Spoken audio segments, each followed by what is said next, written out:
Queridos hermanos, me alegro de que estén ante la pantalla para seguir este quinto capítulo de la serie La Guerra Espiritual. Hasta ahora hemos estado viendo el combate, la lucha espiritual cristiana a través de los textos de los apóstoles, de San Juan, de San Pablo, de Santiago y de Judas. Lo hemos visto también dentro de San Juan, en su Evangelio, en la carta, primera carta, y en el Apocalipsis. El tema de la victoria, de los vencedores, de en qué consiste el combate, en qué consisten los medios y las armas para el combate. Ahora tenemos que ir a ver en el Antiguo Testamento el comienzo de esta revelación.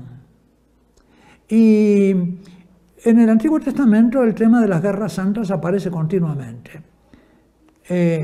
Lo podemos ver en la gesta de la liberación de Egipto, como un conflicto bélico entre Dios y el faraón para que deje salir a su pueblo.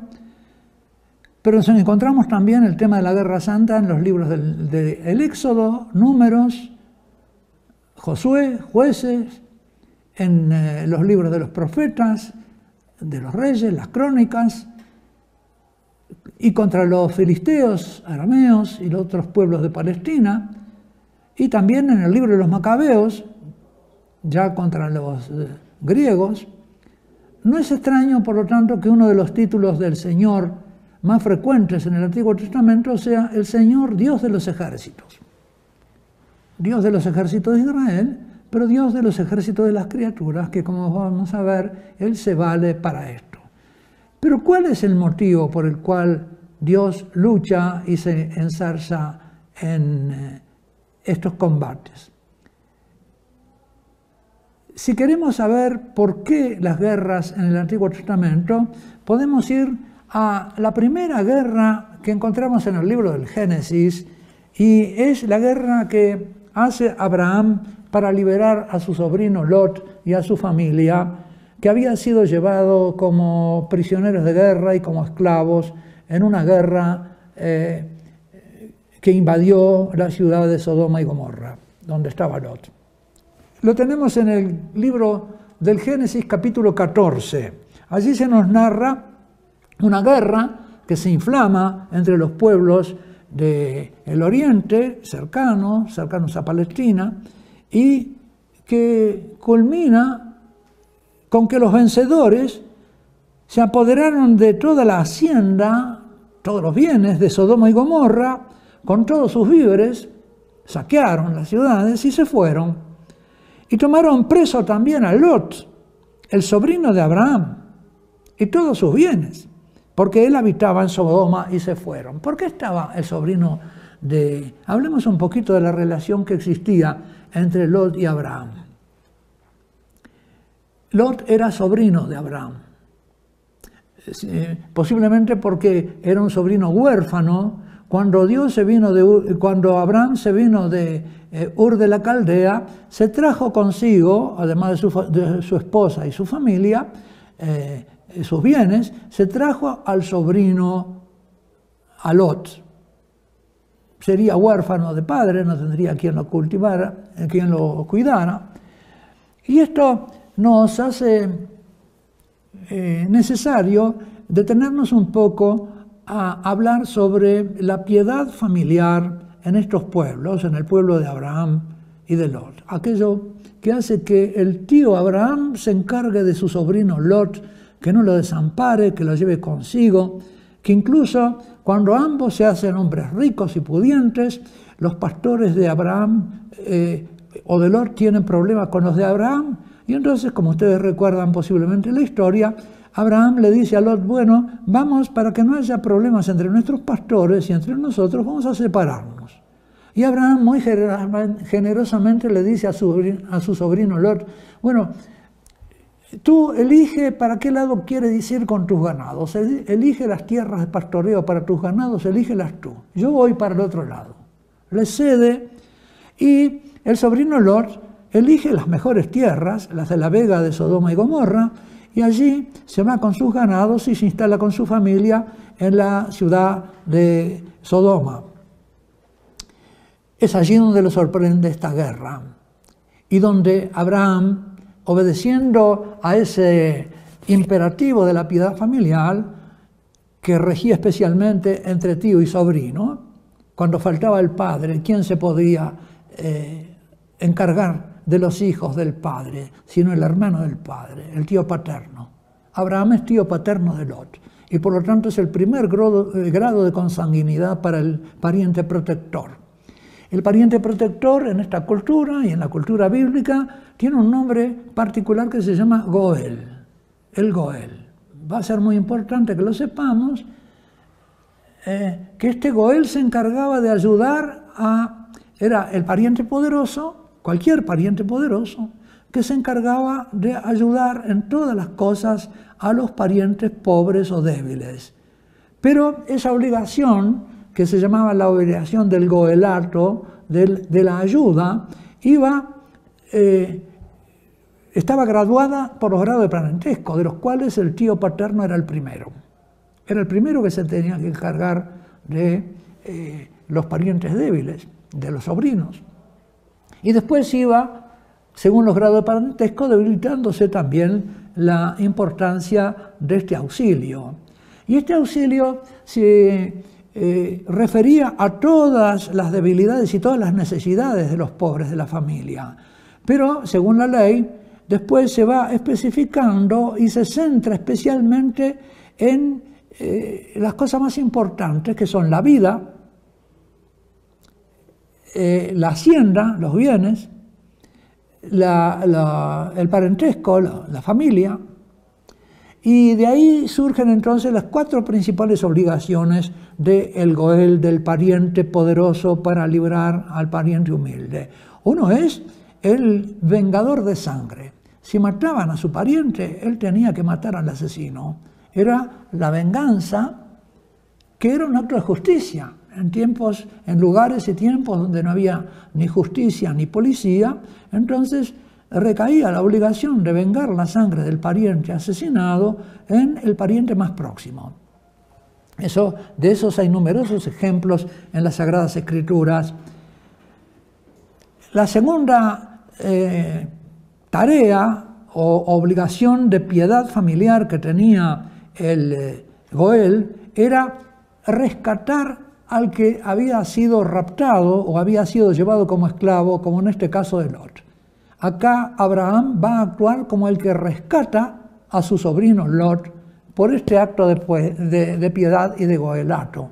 Con esto Abraham se hace también ejemplo y modelo de Goel para todos los descendientes suyos, para todo el pueblo de Israel.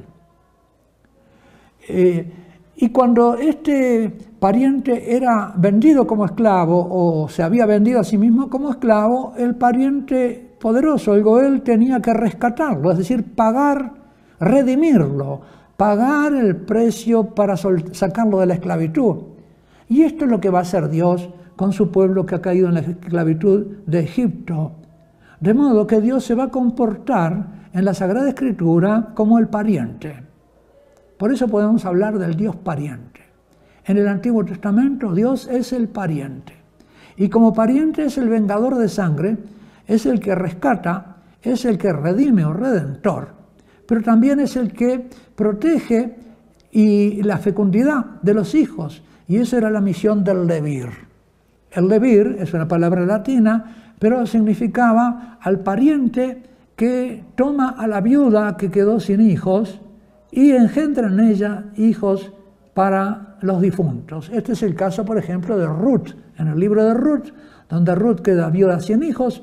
Noemí, su suegra, tiene que volverse porque ha muerto su marido, está viuda también, y Noemí encuentra a un pariente de los muertos en Belén, y este pariente se hace cargo de ella, la toma como esposa, engendra hijos para los difuntos, para el difunto, y va a ser la descendencia de Ruth y de Booz, va a ser el árbol genealógico del rey David, nada menos.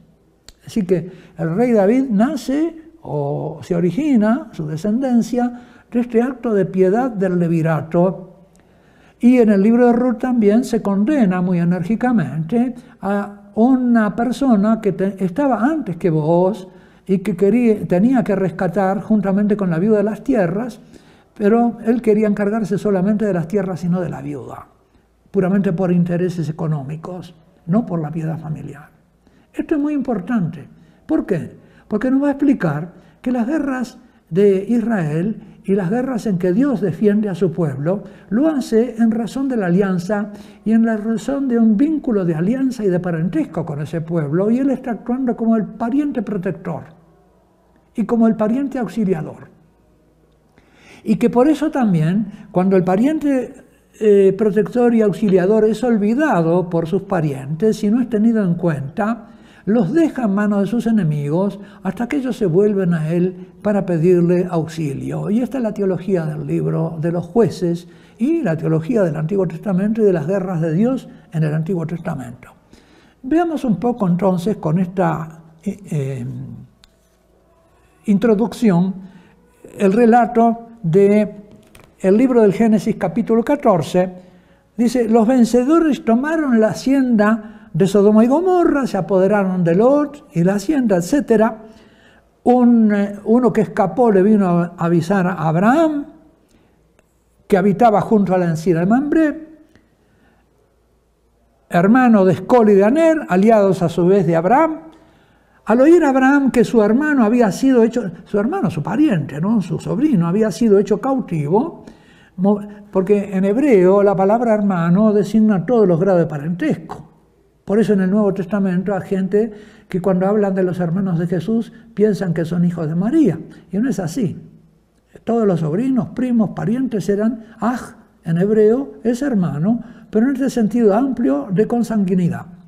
Cuando entonces Abraham oyó que su sobrino Lot había sido hecho cautivo, movilizó la tropa de gente nacida en su casa. Él tenía hombres de armas, tenía mucha familia, no propia, pero de servidores, de pastores, etc.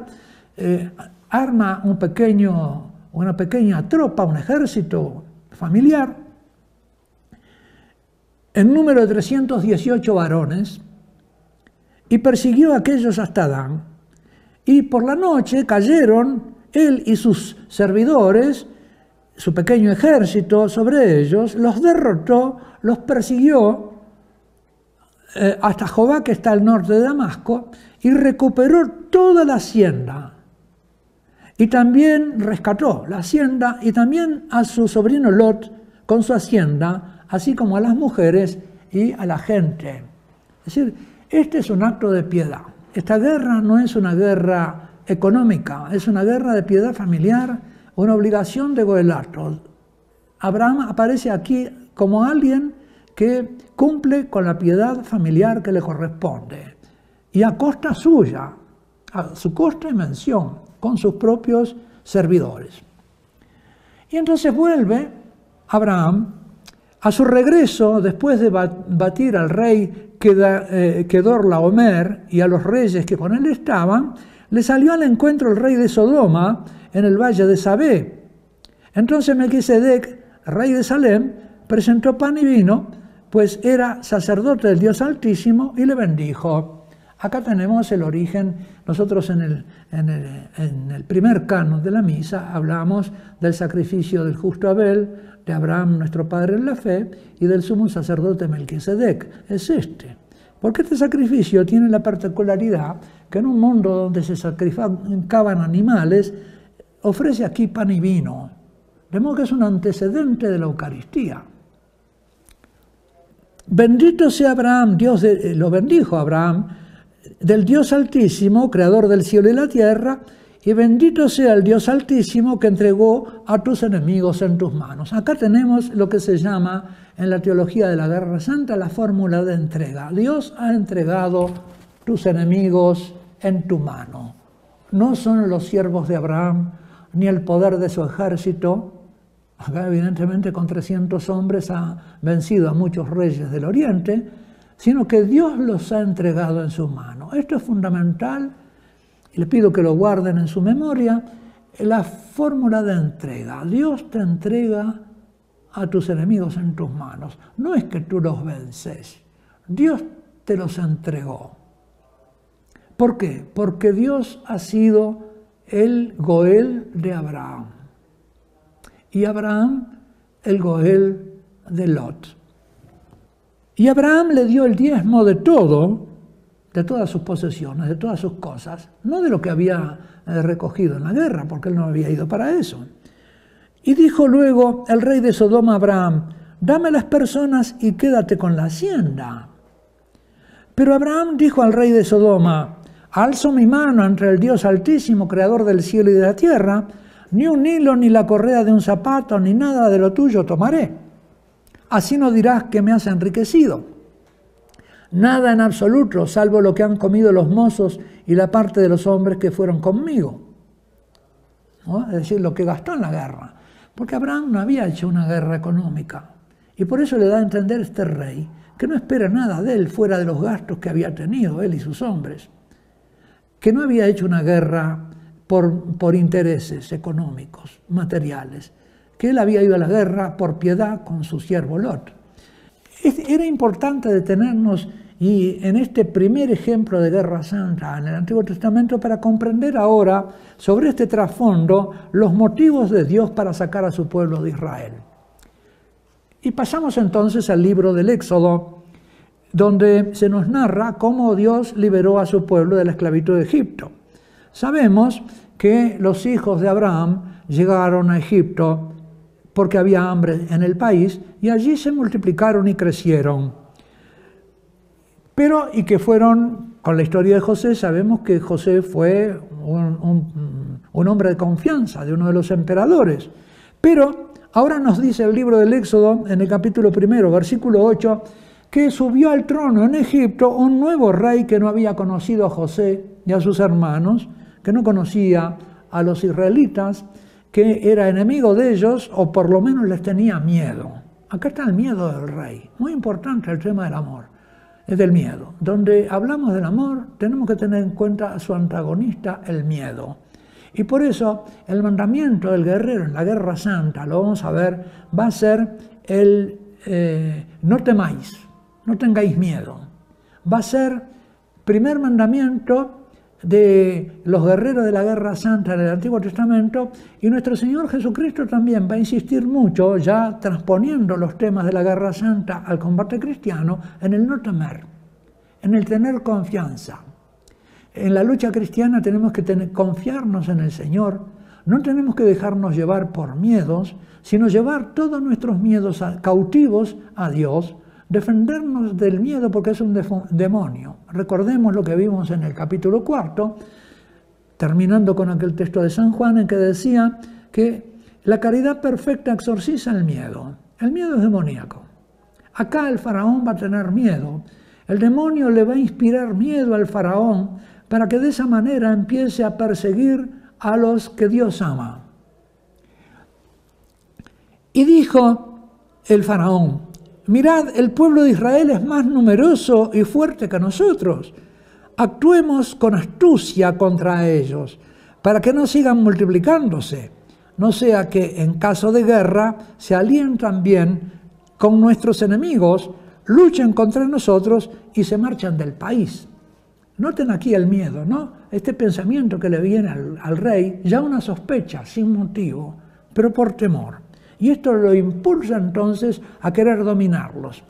Decía Hegel, el filósofo alemán, enseñaba una doctrina que era lo que suelen llamar la dialéctica del amo y el esclavo, según la cual, si tú no dominas al otro, el otro te va a dominar a ti. Y por lo tanto tú tienes que dominar al otro, someterlo. Esa dialéctica del amo y el esclavo la encontramos acá en la Escritura, en el corazón de este rey, que dice: yo a esto lo someto o me someten a mí. Y eso es, digamos, todo lo contrario a lo que en el Nuevo Testamento va a ser la fraternidad. El Nuevo Testamento va a instalar en un mundo donde esto reinaba, porque esto es anterior a Hegel, y Hegel se pone precisamente en continuidad con esto. No es tan nuevo lo de Hegel, sino que es lo secular y lo antiguo en la humanidad. Esa lucha, esa dialéctica en todas las guerras, en que yo me apodero de tus bienes o tú te apoderas de los míos, o que yo aniquilo esta nación porque si no esta nación, las guerras que hemos visto, las guerras mundiales, tienen esta actitud. Y entonces dice que los egipcios esclavizaron brutalmente a los israelitas, amargándoles la vida con dura servidumbre, con los trabajos del barro, de los ladrillos, del campo y de toda clase de servidumbre, y los esclavizaron brutalmente. Y con esto, queridos hermanos, nos introducimos en la narración del libro del Génesis, que nos va a mostrar cómo es que Dios salió en defensa de su pueblo. Les adelanto un poco lo que vamos a ver en el 6º capítulo de esta serie de la Guerra Santa, digamos como adelantando el tema. Dios va a mandar a Moisés para que le pida al faraón que deje salir a su pueblo para llevarlo al desierto y que pueda ir rendirle culto en el desierto. Porque como los egipcios adoraban a los animales, los israelitas no podían sacrificar animales si estaban en Israel, en el norte de Dios. Tenían que salir al desierto para allí libremente poder adorar a Dios y rendirle culto. Por lo tanto, la liberación de Egipto va a ser una liberación que tiene una finalidad religiosa. De esto hablaremos, si Dios quiere, en el próximo episodio, capítulo de esta serie. Y mientras tanto, me despido de ustedes y les doy la bendición del Señor. Que Dios Todopoderoso los guarde y bendiga en el nombre del Padre, del Hijo, del Espíritu Santo. Recuerden que tienen un Dios Padre en el cielo que se cuida de ustedes más que un Dios pariente.